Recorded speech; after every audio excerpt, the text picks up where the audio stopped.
guys, welcome back to my channel. Myself Prachi and होने वाली CM Prachi. Guys हमारे channel पे आपका बहुत बहुत स्वागत है।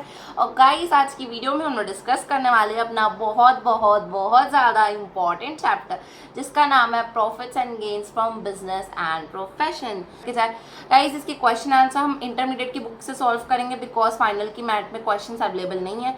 जो थोड़े बहुत क्वेश्चन इधर उधर मिक्स है मैं ट्राई करूँगी उसको कवर करने का, अदरवाइज हम लोग इंटर की पूरी बुक कवर करने वाले हैं इस वीडियो में, मतलब अभी आने वाले सारे वीडियोस में। ठीक है गाइस, आई होप आपको मज़ा आएगा। तो चलो वीडियो को स्टार्ट करते हैं, लेट्स गेट स्टार्टेड। तो गाइस जैसे कि मैंने आपको बताया था कि बैड डेटर्स का प्रोविजन अलाउड नहीं होता है, बट गाइस एक कंडीशन में बैड डेटर का प्रोविजन अलाउड होता है, अगर गाइस वो बैंक है। क्योंकि गाइस बैंक का बिजनेस ही होता है कि वो क्या करे, डिपॉजिट्स ले एंड डिपॉजिट्स दे, ठीक है, लोन दे और डिपॉजिट्स ले। तो गाइस इनका मेन बिजनेस है और मेन बिजनेस का हम तो बैड डेटर का प्रोविजन अलाउ कर देंगे। किसके केस में? सिर्फ और सिर्फ बैंक के केस में। तो गाइस देखो, किसी के लिए भी अलाउड नहीं होता है डिडक्शन के लिए, बट ये एक्सेप्शन है कि बैंक के लिए अलाउड है। ठीक है, फॉर नॉन परफॉर्मिंग एसेट्स, जो एसेट्स गाइस नॉन परफॉर्मिंग हो जाते हैं, मतलब जो काम के नहीं होते, अब नॉन परफॉर्म हो गए, मतलब वो परफॉर्म नहीं कर रहे, उनको अपन एनपीए कहते हैं, नॉन परफॉर्मिंग एसेट्स। ठीक है, तो गाइस यहाँ पे कुछ लिमिट्स है जो कि आपको लर्न करनी पड़ेगी एग्जाम के लिए। तो देखते हैं, 8.5 ऑफ टोटल इनकम आपको लेना है अगर स्केड्यूल बैंक है तो। ठीक है, 10% ऑफ एग्रीगेट एडवांस इनकम लेना है अगर रूरल बैंक है, मतलब गांव वाला बैंक है, और 5% लेना है अगर आपका एफआई या फॉरेन बैंक है तो। मतलब मैम इसका चांसेस, मतलब इतना आप प्रोविजंस बना सकते हो मैक्सिमम। ठीक है गाइस, ये प्रोविजंस आप बना सकते हो। देखो फॉरेन वाले लोगों से अपन पैसे ज्यादा जल्दी वसूल कर सकते हैं, इसलिए इसका परसेंटेज एकदम कम है डाउट का। स्केड्यूल बैंक का भी अपना डाउट कम रखे है, बट गाइस रूरल जो है, रूरल एरिया, वहां पे थोड़ा डाउट ज्यादा होता है। ठीक है, तो एडवांस इनकम का अपन 10% लेंगे। 8.5 स्केड्यूल बैंक का है, 5% फॉरेन बैंक का है। आई होप गाइस आपको ये कॉन्सेप्ट अच्छे से क्लियर हो गया होगा कि प्रोविजंस फॉर बैड डेट किसी को अलाउ नहीं होता, बट सिर्फ और सिर्फ बैंक को अलाउड है on it's non performing assets. ऐसे असेट जो काम के नहीं है, जो परफॉर्म नहीं कर रहे हैं। ठीक है, अब गाइस डिडक्शन जो स्पेशल रिजर्व के लिए होता है तो वो देख लेते हैं अपन। गाइस अगर आप अपने पैसे जमा करवाते हो, कहाँ पर मैम जमा करवाना है हमको? स्पेशल रिजर्व में। अगर आप अपने पैसे स्पेशल रिजर्व में जमा करा दोगे तो उसमें आपको मिनिमम कम से कम कितना डिडक्शन मिलेगा? कम से कम आप जितना ट्रांसफर किए वो मिल सकता है, या तो आपके प्रॉफिट का 20% मिल सकता है, या फिर शेयर और जो भी आपका जनरल रिजर्व है उसका दुगना, मतलब डबल। इन तीनों में से जो भी कम होगा उसका डिडक्शन आपको मिल जाएगा। जब भी आप कभी इस अमाउंट को विड्रॉ करोगे तो आपका 100% टैक्स लगेगा। जमा करवाने के समय आपको डिडक्शन मिलता है और निकालते समय वो उसके ऊपर टैक्स लगता है। ठीक है, कितना फिर से याद करते हैं, अमाउंट जितना जमा कराए उतना, 20% ऑफ प्रॉफिट या फिर शेयर कैपिटल या जनरल रिजर्व, उन दोनों का डबल इतना डिडक्शन आपको मिल जाएगा स्पेशल रिजर्व में। आई होप गाइस आपको यहाँ तक समझ में आया होगा। अब अपन आगे बढ़ते हैं।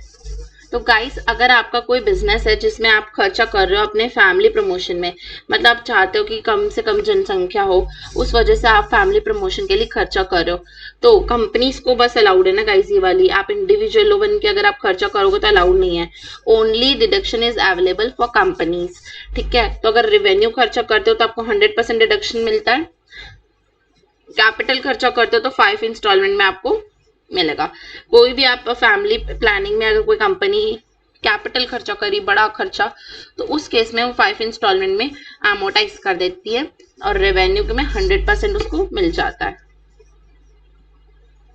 देन नेक्स्ट टॉपिक है गाइस हमारे डिसअलाउड एक्सपेंडिचर, मतलब मैम ऐसे एक्सपेंसेस गाइस जो डिसअलाउ हो चुके हैं। अब आपको उन एक्सपेंडिचर पे कोई भी आपको डिडक्शन नहीं मिल सकता। ठीक है गाइस, तो डिडक्शन का मतलब भी आपको बता देती हूँ। मैं इतनी देर से डिडक्शन बोल रही हूँ, डिसअलाउ बोलती हूँ, डिडक्शन बोलती हूँ, उसका क्या मतलब होता है समझो। ये आपका पीएल अकाउंट है, यहाँ पे आपका डेबिट साइड होता है, यहाँ पे आपका क्रेडिट साइड होता है, यहाँ पे आप एक्सपेंसेस लिखते हो। तो डिसअलाउ का मतलब ये एक्सपेंस आप यहाँ नहीं लिख सकते, और डिडक्शन का मतलब ये एक्सपेंस आप यहाँ लिख सकते हो। ठीक है, तो there is difference between deduction and disallow. Disallow नहीं कराना चाहते हम, हम हमेशा चाहते हैं कि हमको हर चीज का डिडक्शन मिल जाए, ठीक है। आप समझो, अगर गाइस आपने टीडीएस का मतलब समझते हो, टैक्स डिडक्टेड एट सोर्स, इसका पूरा एक चैप्टर हम लोग डिस्कस करेंगे। जैसे कि गाइस आप फाइनल में हो तो फिर आपको इसका मतलब तो पता ही होगा, फिर भी मैं थोड़ा सा कॉन्सेप्ट बता देती हूँ। टीडीएस का मतलब होता है टैक्स डिडक्टेड एट सोर्स, मतलब जहाँ पे कमाया हो वहीं पे आपका टैक्स कट जाता है, वो इम्प्लॉयर का जिम्मेदारी है कि वो आपका टैक्स काटे, तो उसको बोलते हैं अपन टैक्स डिडक्टेड एट सोर्स, ठीक है। तो अगर आपने वो टैक्स जो आपको डिडक्ट करना था वो आपने नहीं डिडक्ट किया, तो उस केस में आपका जो एक्सपेंसेस है वो डिसअलाउ हो जाएगा। तो गाइस दो बातें हो सकती है, या तो आप अपने घर के होगे, या तो आप बाहर वाले होगे, या तो आप अपने होगे या तो आप पराये होगे। मतलब आप या तो रेसिडेंट होगे या तो नॉन रेसिडेंट होंगे। अगर रेसिडेंट होते हो तो गाइज हम लोग मानते हैं कि अपने घर की बात है, चलो 30% ही डिसअलाउ करेंगे। इसके पीछे का रीजन 30% ही क्यों, क्योंकि हाईएस्ट स्लैब रेट 30% है, इसलिए अपन 30% तक का डिसअलाउ करते हैं रेसिडेंट के केस में। बट अगर नॉन रेसिडेंट है तो 100% आपको डिसअलाउ कर देते हैं। आपका कोई भरोसा नहीं, आप एक बार चले गए अपना फॉरेन कंट्रीज, कौन ढूंढने जाएगा आपको वहां पर, इसलिए हम लोग 100% डिसअलाउ कर देते हैं। मतलब मैम, मतलब गाइस ये कि अगर कोई एम्प्लॉयर है, उसने कोई भी एक्सपेंसेस किया था जिसमें सैलरी एक्सपेंस, मान लो अभी के लिए सैलरी एक्सपेंस किया, इसके ऊपर टीडीएस कटना था। अब आपने टीडीएस नहीं काटा ना, तो ये सैलरी को भी आप डिसअलाउ कर देंगे। टीडीएस को तो करेंगे ही, साथ में सैलरी को भी कर देंगे।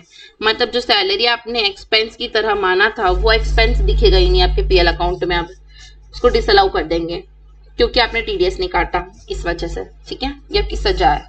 अगर आप आर के साथ ऐसा करोगे तो 30% डिसअलाउ करते हैं, और अगर आप एनआर के साथ ऐसा करते हो तो 100% डिसअलाउ कर देते हैं।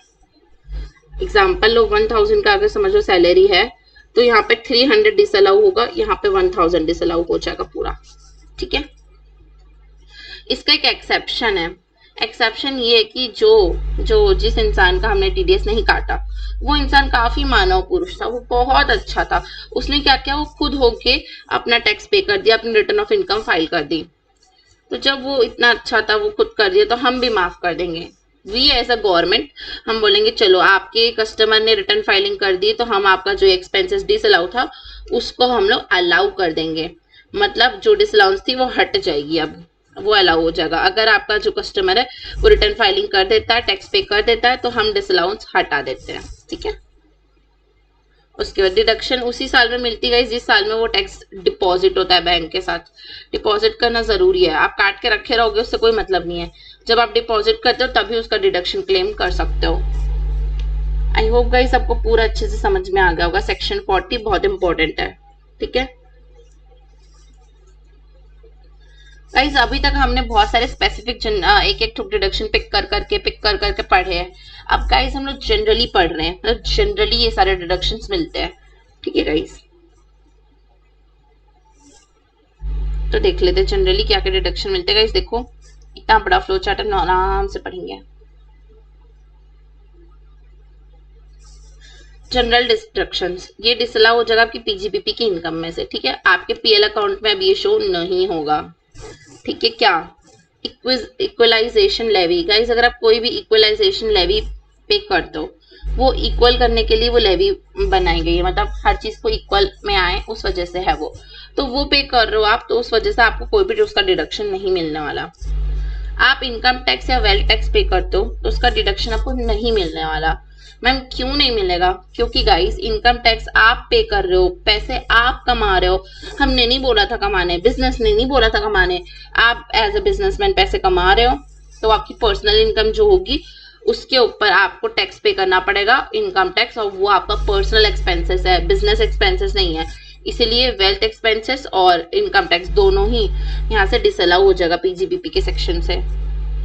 एक्सेस पेमेंट टू रिलेटिव, कभी कभी क्वेश्चन में गाइस देता है कि 10,000 रुपीज हमने अपने रिलेटिव को सैलरी दी, जो कि डिजर्व ही नहीं करता, वो 12वीं फेल है और वो 10,000 कमाएगा, वो है सिर्फ और सिर्फ 5,000 के एलिजिबल। बट आपने क्या किया, आपने उसको 7,000 पे कर रहे हो, तो यहाँ पे कितना एक्सेस है, 2,000 एक्सेस पेमेंट कर रहे हो, तो ये जो 2,000 एक्सेस है इसका डिडक्शन आपको डिसअलाउ हो जाएगा।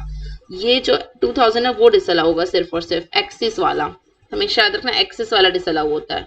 अनरिजनेबल जो रहता है वो डिसअलाउ होता है, क्लियर हुआ? अब आगे बढ़ते हैं। कोई भी अपने fees service charges state government को पे किए, स्टेट गवर्नमेंट को अपने फीस दी, सर्विस चार्जेस दिया, क्यों दे रहे हो भाई? जरूरत नहीं है, डिसअलाउ हो जाएगा। सैलरी अपने एनआर को पे किया, अरे बहुत बढ़िया किया, टीडीएस क्यों नहीं काटा?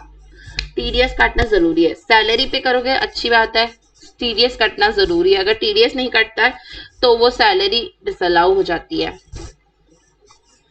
अगर आपने नॉन मॉनेटरी परक्यूसिट्स दिए, ऐसी परक्यूसिट्स में आपने टैक्स पे किया है जो कि नॉन मॉनेटरी नेचर की है और वो एम्प्लॉयर बॉर्न कर रहा है एम्प्लॉय की तरफ से, इसका एग्जांपल ले लो। चलो छोड़ो, आप एम्प्लॉयर हो, आपकी एम्प्लॉय को आपने क्या किया, एक रेफ्रिजरेटर गिफ्ट कर दिया। रेफ्रिजरेटर नॉन मॉनेटरी परक्यूसिट्स हुई। इस रेफ्रिजरेटर का जो टैक्स रहेगा वो आपने मतलब ये जो रेफ्रिजरेटर है वो तो आपने गिफ्ट किया है, तो इसका जो टैक्स है वो कौन पे करेगा? रेफ्रिजरेटर तो गिफ्ट कर दिया, अरे बहुत बढ़िया किया, टैक्स कौन देगा? टैक्स पे नहीं करोगे तो ये एक्सपेंसेस डिसअलाउ हो जाएंगे, आपके बुक्स में नहीं दिखने वाले। फ्रिज खरीद के जा रहे हो, अच्छा किया, हम नहीं जानते किसी फ्रिज को, ना ही हम आपकी एम्प्लॉय को जानते हैं। ठीक है। अब गाइस अगर आप कैश पेमेंट करते हो 10,000 से ज्यादा, 10,000 से ज्यादा कैश में आप दे रहे हो, कैश में दे रहे हो 10,000 से ज्यादा किसी को भी, उस केस में वो जो भी खर्चा होगा, समझ लो 11,000 आपने ट्यूशन फीस दी, आपने 12,000 रुपए का कोई इलेक्ट्रिसिटी का सामान खरीदा, कुछ भी हो सकता है 10,000 से ज्यादा, तो उस केस में गाइस आपका वो आप वो चीज शो ही नहीं कर पाओगे। आपने रेंट पे किया 15,000 कैश में, आप रेंट नहीं शो कर पाओगे अपने पीएल अकाउंट में, वो डिसअलाउ हो जाएगा, रेंट दिखेगा ही नहीं क्योंकि कैश में पे हुआ 15,000। क्यों पे किए? 10 कैश में नहीं क्यों दिए? दे देते आराम से, बैंक अकाउंट से देते, यूपीआई से देते, इतने सारे मोड है, क्यों दिए कैश में? नहीं दे सकते। या फिर ट्रांसपोर्टर को दे रहे हो अगर, तो 35,000 है, 35,000 है, सिर्फ और सिर्फ ट्रांसपोर्टर के लिए 35,000 है। क्यों? क्योंकि जो ट्रांसपोर्टर है उन लोग बहुत ज्यादा ट्रांसपोर्ट करते हैं इधर से उधर, तो उनके पास इतना समय नहीं होता और पढ़े लिखे भी नहीं होते उन लोग, तो गवर्नमेंट इज लाइक चलो ठीक है 35,000 तक उनको आप पे कर सकते हो ट्रांसपोर्टर को।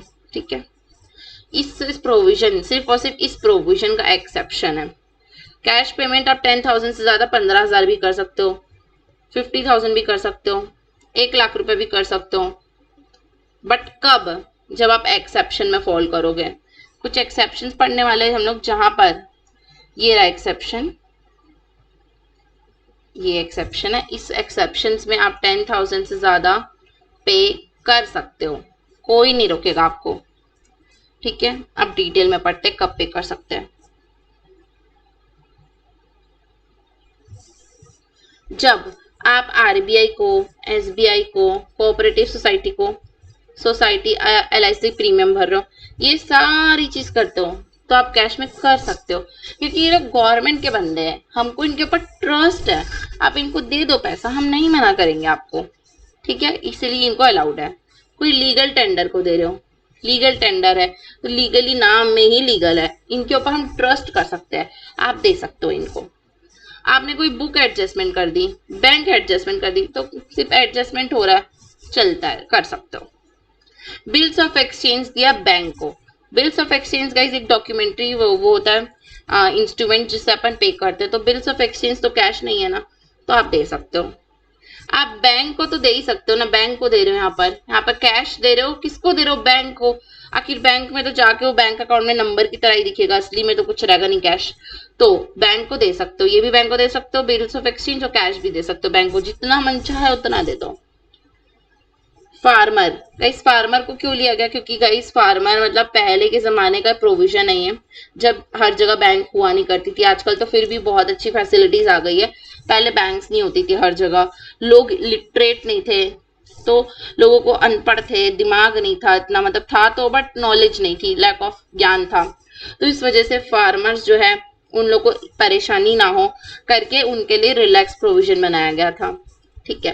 फिर विलेज जहां पर कोई भी बैंक नहीं, आप कोई गांव में गए हो, आप वहां पर आप कुछ स्पेशल टाइप का क्रॉप खरीदे, वहां के प्लांट्स खरीदे, या आपके वहां पे खेती बाड़ी का सामान खरीदे, कुछ भी खरीदे, और वो 10,000 से ज्यादा का है, तो क्या आप वहां पे बोलोगे मैं पेमेंट नहीं करूंगा क्योंकि बैंक नहीं है यहाँ पर, आपको मोबाइल नंबर नहीं तो मैं यूपीआई नहीं करूंगा, आपका अकाउंट नहीं तो मैं पेमेंट नहीं करूंगा, ऐसे बोलोगे क्या? वो लोग तो देंगे ही नहीं आपको सामान, तो कैश पे कर सकते हो उनको। रिटायरमेंट, रिट्रेंचमेंट और डेथ किसी इंसान की हो जाती है और उसके बदले उसको पेमेंट मिलता है, उसकी फैमिली को या किसी को भी, तो अगर वो 50,000 तक मिलता है तो चलता है। कैश में आप 50,000 तक किसी की डेथ, रिट्रेंचमेंट या रिटायरमेंट के टाइम पे 50,000 तक कैश दे सकते हो। ठीक है, यहाँ ये वाला लिमिट याद रखना, 50,000 तक दे सकते हो, इम्पोर्टेंट। देन आप एज अ एम्प्लॉय ट्रैवल कर रहे हो कोई टेम्परेरी प्लेस में, आप एम्प्लॉय हो, कोई टेम्परेरी प्लेस में ट्रैवल कर रहे हो, तो वहां पर आप कैश यूज कर सकते हो। ये प्रोविजन भी पुराने जमाने का गाइस, अब तो मोबाइल नंबर से सब कुछ हो जाता है। पहले का क्या था कि बैंक अकाउंट, यहाँ पे बैंक नहीं है, सेम बैंक नहीं है, ये नहीं है, वो नहीं है, इश्यूज काफी सारे थे, तो लोग इधर से उधर ट्रैवल करते थे, तब वो लोग कैश ही प्रेफर करते थे यूज करना। बट आजकल तो ये प्रोविजन चेंज कर देना चाहिए, क्या करें अब, छोड़ो। किसी दिन बैंक बंद है तो उस केस में स्ट्राइक है अगर, तो उस केस में आपको कैश यूज करने की परमिशन दी जाती है, बट फिर भी आउटडेटेड प्रोविजन हो गया। अब यूपीआई तो संडे को भी चलता है, बैंक बंद हो, चौमत हो, क्या करना है। ठीक है, आपने एजेंट को पे किया, अपने एजेंट को कैश पे किया तो कर सकते हो, जो कि डील करने वाला किससे, फार्मर से या विलेज वालों से, इस टाइप के लोगों से अगर वो डील करने वाला है तो आप उसको कैश दे सकते हो। आपको डॉलर चाहिए, आपको यूरो चाहिए, आपको येन चाहिए, तो ये सब चीज के लिए आपने मनी चेंजर के पास गए तो उसको आप कैश दोगे तो चलेगा। ठीक है, तो आई होप गाइस आपको एक्सेप्शन अच्छे से याद हो गई होगी और आपके सारे डाउट्स क्लियर हो गए होंगे कैश को लेके कि कब कैश यूज करना है और कब नहीं है। आई होप गाइस आपको वीडियो पसंद आई होगी। तो गाइस अब देखते हैं कि ग्रेचुटी में कैसे करते हैं। गाइस अगर ग्रेचुटी में आप प्रोविजंस बनाना चाहते हो तो वो डिसअलाउ होगा, क्योंकि प्रोविजंस डिसअलाउ होती है इनकम टैक्स एक्ट पे। आप एक्चुअल पे कर रहे हो तो फिर आपको अलाउ हो जाएगा। आप अगर कोई फंड में ट्रांसफर कर रहे हो, जैसे कि मैम कौन से फंड्स हो सकते हैं, तो गाइस एनपीएस में ट्रांसफर कर सकते हो, आरपीएफ में कर सकते हो और अप्रूव्ड वाले जीएफ में कर सकते हो। तो ये सारे केस में आपको अलाउ हो जाएगा। बट गाइस अगर आप अनरिकॉग्नाइज में करते हो तो बिल्कुल भी अलाउ नहीं होता है। ठीक है, तो आई होप गाइस एकदम छोटू सा प्रोविजन आपके दिमाग में फिट हो गया होगा। आगे बढ़ते गाइस, अब डिसअलाउ कर देंगे हम लोग अगर आप ना ड्यू करोगे। गाइस हम कोई भी चीज को पहले ड्यू करते हैं देन पे करते हैं, तो ये वाला प्रोविजन है कि आप ड्यू नहीं कर सकते, सीधा पे करो। ठीक है गाइस, तो ये बहुत ज्यादा इंपॉर्टेंट प्रोविजन है, एग्जाम में बहुत क्वेश्चन आते हैं इसमें से, ध्यान से सुनना। कब डिसअलाउ कर देंगे, इफ आपने टैक्स पे नहीं किया, और अलाउ कर देंगे जब आप पेमेंट कर दोगे। पे करोगे तो टैक्स पे मिल जाएगा आपको, ठीक है, डिडक्शन मिलेगा। अगर आप पे नहीं करोगे तो डिडक्शन नहीं मिलेगा। आपने बोरो किया फंड्स, ठीक है, उसके ऊपर इंटरेस्ट पे करना है आपको, तो आप क्या करो, आपको डिडक्शन चाहिए ना, तो आप क्या करोगे, डिडक्शन लेने के लिए आप इसको पे कर दो, इंटरेस्ट को पे कर दो तो डिडक्शन मिल जाएगा। ड्यू करने से नहीं मिलता।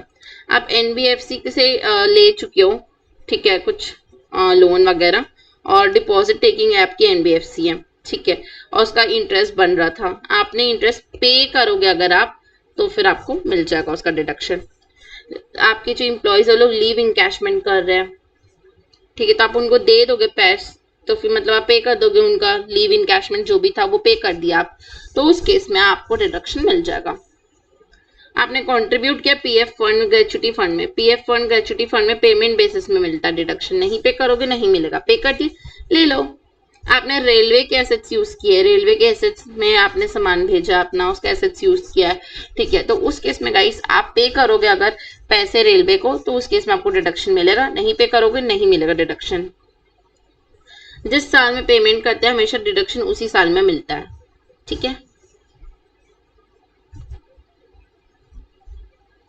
अब गाइस कोई कोई सी इनकम ऐसी होगी जो आपको लगेगा इनकम नहीं है मैम करके, बट गवर्नमेंट को लगती कि इनकम है और वो मान लेंगी कि आपके प्रॉफिट है। इसमें हमारे पास अधिकार आ जाता है कि हम मान लेते कि अरे ये तो आपका प्रॉफिट है, अरे ये तो आपका ही है, आपका प्रॉफिट है, आपका प्रॉफिट है करके हम लोग मान लेंगे कि सब आपको प्रॉफिट है। मैम क्यों जबरदस्ती करते हैं लोग, करते गाइस, सहन करना पड़ेगा। देखो कभी भी आपको कोई भी डिडक्शन से रिकवरी होती है तो हम मान लेते कि आपका डीम्ड प्रॉफिट है। इसका सीधा एग्जांपल बैड डेट्स है। गाइस जब मैंने आपको बैड डेट्स का प्रोविजंस पढ़ाया था तो मैंने आपको बताया था कि जब बैड डेट से रिकवरी होती है हमारी तो वो इनकम मानते हैं। वहाँ पे असली में इनकम होती नहीं, बट अपन मान लेते हैं इनकम हुई है क्योंकि उसके ऊपर अपन ने डिडक्शन क्लेम किया था इसलिए, ठीक है, तो आपकी रिकवरी हुई बैड डेट से, एग्जाम्पल के लिए ले रहे हैं, तो उस केस में आपको वो डीम्ड इनकम मान लिया जाएगा। सीसेशन या रेमिशन ऑफ इनकम, रिवेन्यू नेचर की अगर डेबिट होती तो फिर टैक्स लगेगा, अगर कैपिटल नेचर की तो नहीं लगता। ठीक है, कोई भी इनकम आपकी मतलब ऐसा होगा कि समझ लो, आपको ना एग्जाम्पल लो इसका, आपने लोन लिया था 1,000 रुपए का, मान लो एक बार के लिए बस। ठीक है, 1,000 रुपए का लोन था, आपने सोचा कि मैं नहीं पे करती, छोड़ना भाड़ में जाए। ठीक है, ठीक है, उसके बाद ये नहीं, दूसरा एग्जाम्पल लेते, चलो छोड़ो। दूसरा एग्जाम्पल ये कि आपको ना कोई इनकम रिसीव होने वाली थी। ठीक है, आपका कोई 1,00,000 रुपीज की आपकी इनकम रिसीव होने वाली थी आपको, आपने बोला इतना ज्यादा 1,00,000 रुपीज नहीं, रहने दो, मत दो। जैसे रिलेटिव के सामने हम नाटक नहीं करते, अरे अरे ये नहीं लगता ना, नहीं लगता, मन में चलता रहता हाँ लगता है करके, बट असली में अपन नाटक करते ना, अरे नहीं लगता। वैसे ही आपने क्या किया, रेमिशन कर दिया अपनी इनकम का, आपको नहीं चाहिए, आप ऐसा शो कर रहे हो, तो उस केस में आपको नहीं चाहिए, मत लो भाई, हमको टैक्स दे दो। डिपार्टमेंट इज लाइक, तेरे को नहीं चाहिए मत ले, मेरे को चाहिए मेरा टैक्स मेरे को दे दे। तो अगर वो इनकम आपको रिसीव होने वाली थी रेवेन्यू नेचर की, तो फिर उसके ऊपर आपको टैक्स पे करना पड़ेगा। अगर वो कैपिटल नेचर की होगी तो इट्स ओके, मत करो, फिर चलता है। ठीक है, आगे बढ़ते हैं। बैलेंसिंग चार्ज गाइस अपन ये पढ़े थे टर्मिनल डेप्रिसिएशन में। तो इस टर्मिनल डेप्रिसिएशन में हमने पढ़ा था कि डब्ल्यूडीवी के ऊपर जो भी मिलता है अपन को वो बैलेंसिंग चार्ज रहता है। डेप्रिसिएशन के ऊपर मिलने वाले सारे पैसे बैलेंसिंग चार्ज के नाम से जाने जाते हैं, तो उनको हम डीम्ड इनकम मान लेते हैं। ठीक है, sale of asset scientific research, आपका कोई साइंटिफिक रिसर्च वाला एसेट है जिसको आपने सेल कर दिया गाइस, इसमें है झोल। आपको साइंटिफिक रिसर्च में मिलता है 100% का डिडक्शन, आप डिडक्शन खा पी के बैठ गए हो, अब क्या किए, अब बेच दिए एसेट को। ऐसे थोड़ी ना चलता है, एसेट नहीं बेच सकते आप, अगर बेचोगे तो हम इनकम मान लेंगे, इनकम हो या मत हो मान लेंगे हम। बैड डेट की रिकवरी का एग्जांपल दी थी गाइस में, इसमें देखो बैड डेट की रिकवरी होने पर टैक्स लगता है। ठीक है, मान लेते इनकम है। आपने अपना रिजर्व, अभी स्पेशल रिजर्व पड़े थे, वहां से पैसे निकाल लिए, तो मान लेते इनकम है। आपने कोई बिजनेस को डिसकंटिन्यू कर दिया, उससे से आपको रिकवरी हो रही, मतलब बैड डेट की रिकवरी हो रही है, यहाँ पर भी मान लो एक बार के लिए, वो बिजनेस है जो डिसकंटिन्यू हो चुका है, तब भी आपकी वो इनकम मान ली जाएगी। तो आई होप गाइस आपको सारे प्रोविजंस अच्छे से समझ में आ गए कि कब कब जबरदस्ती लोग इनकम मान लेते हैं, नहीं होती फिर भी मान लेते हैं, हाँ आपकी इनकम हुई है। आई होप गाइज आपको वीडियो अच्छी लगी होगी। गाइज अगर वीडियो अच्छी लगती तो प्लीज़ लाइक कीजिए, बहुत अच्छी लगती तो प्लीज़ सब्सक्राइब कीजिए, अपने फ्रेंड्स के साथ शेयर कीजिए गाइज। तो आपको मिलती हूँ मैं नेक्स्ट वीडियो में। Thank you so much for watching this video, bye guys.